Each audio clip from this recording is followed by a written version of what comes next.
मत्ती 3 अध्याय 1 पद।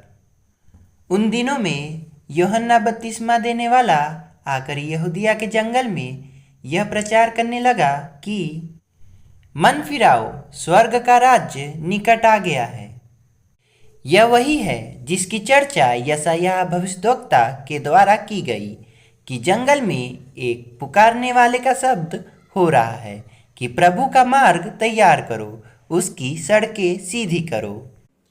यह यूहन्ना ऊँट के रोम का वस्त्र पहने था और अपनी कमर में चमड़े का पटुका बांधे हुए था, और उसका भोजन टिड्डियाँ और वनमधु था।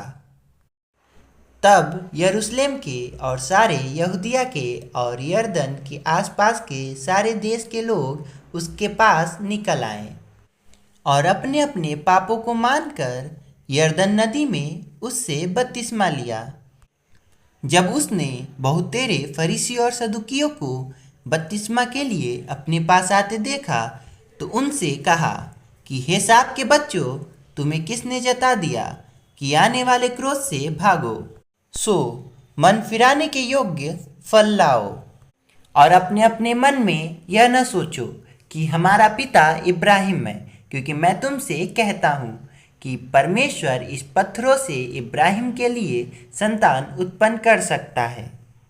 और अब कुल्हाड़ा पेड़ की जड़ पर रखा हुआ है, इसलिए जो जो पेड़ अच्छा फल नहीं लाता वह काटा और आग में झोंका जाता है। मैं तो पानी से तुम्हें मन फिराव का बपतिस्मा देता हूँ, परंतु जो मेरे बाद आने वाला है वह मुझसे शक्तिशाली है। मैं उसकी जूती उठाने के योग्य नहीं। वह तुम्हें पवित्र आत्मा और आग से बपतिस्मा देगा। उसका सूप उसके हाथ में है, और वह अपना खलियान अच्छी रीति से साफ करेगा और अपने गेहूं को तो खत्ते में इकट्ठा करेगा, परंतु भूसी को उस आग में जलाएगा जो बुझने की नहीं। उस समय यीशु गलील से यरदन के किनारे पर यूहन्ना के पास उससे बपतिस्मा लेने आया। परंतु यूहन्ना यह कहकर उसे रोकने लगा कि मुझे तेरे हाथ से बपतिस्मा लेने की आवश्यकता है, और तू मेरे पास आया है। यीशु ने उसको यह उत्तर दिया कि अब तो ऐसा ही होने दे, क्योंकि हमें इस रीति से सब धार्मिकता को पूरा करना उचित है। तब उसने उसकी बात मान ली, और यीशु बपतिस्मा लेकर तुरंत पानी में से ऊपर आया, और देखो, उसके लिए आकाश खुल गया, और उसने परमेश्वर की आत्मा को कबूतर की नाई उतरते और अपने ऊपर आते देखा।